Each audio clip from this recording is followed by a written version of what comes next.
There is a difference between the so-called official Zeitgeist movement and the real Zeitgeist movement that regular people support.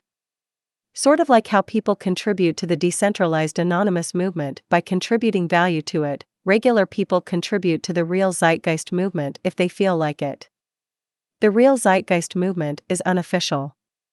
The official Zeitgeist movement strictly enforces copyright of its materials. You would think a movement about peace, love, truth, and open source would practice what they preach, but no, they are extremely strict when it comes to the copyright of their materials. This is a contradiction. Copyright on the internet is a form of digital book burning, and those who burn books will in the end burn people. By design, copyright is a function of the market, to keep things scarce, to keep things valuable. Reposting or spamming Zeitgeist movement material should be the goal, to reach the critical mass they talk about, to reach or awaken as many people as possible with Zeitgeist movement information. This is if the official Zeitgeist movement was a movement and not whatever they actually are. What people who enable copyright fail to understand is that copyright is a form of plagiarism. This reality has already allowed any combination a human can come up with, so copyright is plagiarizing this reality. There is no such thing as an original work since this reality is connected everywhere all the time. Copyright is a legal fiction used by those in the market who have the money to censor and bully the poor who use copyrighted materials. A perfect example of how intellectual property is absurd can be found in the book 1984 by George Orwell. In the story, Big Brother and the Ingsoc Party own 2 + 2 makes 4, while the main character Winston Smith believes 2 + 2 makes 4 is an objective truth. So the government tortures Winston until he believes 2 + 2 makes 5. Winston is also tortured until he gives up the unapproved love for his girlfriend Julia, and instead loves Big Brother and the Ingsoc Party. Hence, the torture ministry being called the Ministry of Love, because the party doesn't kill their enemies, they change them instead. A real-world example of intellectual property being absurd and elitist is the fact that scientific documents at a university that students use for work are behind a paywall for the general public. A so-called official Zeitgeist movement implies the Zeitgeist movement is hierarchical when it's not meant to be at all. If you go to typical cult websites, they will always have an official website because cults are hierarchical, they have leaders. What does the word official mean? It means the following: relating to an authority or public body and its activities and responsibilities. Agreed to or arranged by people in positions of authority. Holding an office, having authority. You can't get away from the fact that the word authority is strongly related to the word official. To ironically quote the first Zeitgeist film, Zeitgeist the movie. They must find it difficult, those who have taken authority as the truth, rather than truth as the authority. This is not commenting on the actual goals or social criticisms by the Zeitgeist movement or the Venus Project, such as the idea of a resource-based economy being a better social system than free market capitalism. It's commenting on this contradiction.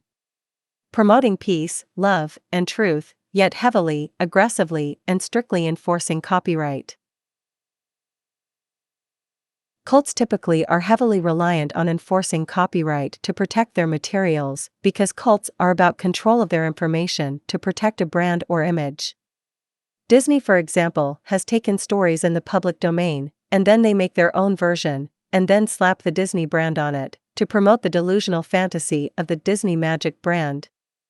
Scientology has also used copyright as a way to silence valuable criticism of their church. Someone who is a member of the Mormon cult, also known as the Church of Jesus Christ of Latter-day Saints, will say something along the lines of, "The Book of Mormon is under copyright because it needs to be protected, so people don't make changes to it, because it's the Word of God." This just shows how fragile the delusion promoted by the Book of Mormon is if the Word of God needs humans to protect it with legal copyright protection, and God Himself can't protect His own book. First of all, there is the irony that the Book of Mormon and the Holy Bible as well claims to be the Word of God, yet they are both under human copyright. It is not really owned by God, so to speak. To be owned by God, it would actually have to be open source or in the public domain or under Creative Commons. Yet even then, that does not make something actually true. You need independent, peer-reviewed scientific sources for something to be true, not original research. It's the same story with Scientology. Their book Dianetics by L. Ron Hubbard is also under human copyright, which, mind you, you have to pay money for their book, which promises happiness and promises to fix all of your problems in life, and the Church of Scientology frowns upon the piracy of Dianetics. And we know the story with their laughable internal Scientology Tom Cruise video that was sent to DMCA, Digital Millennium Copyright Act, to anyone who posted it. In short, copyright is about censorship on the internet. Copyright is at odds with how computers work. Computers are basically copying machines.